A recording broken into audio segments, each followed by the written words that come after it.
বাংলাদেশে ভূমিকম্পের অত্যাধিক ঝুঁকি থাকার কারণে ভূমিকম্পের প্রস্তুতিমূলক ট্রেনিং চলছে।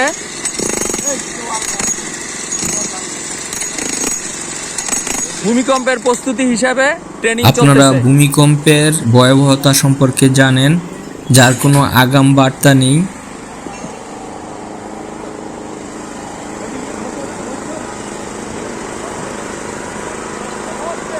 এই ভূমিকম্প মোকাবেলায় আমাদের প্রত্যেককেই আমাদের কি কি করণীয় আছে সে সম্বন্ধে আমাদের অবশ্যই অভিজ্ঞতা অর্জন করতে হবে এবং ভূমিকম্পের সময় করণীয় কি তা জানতে হবে।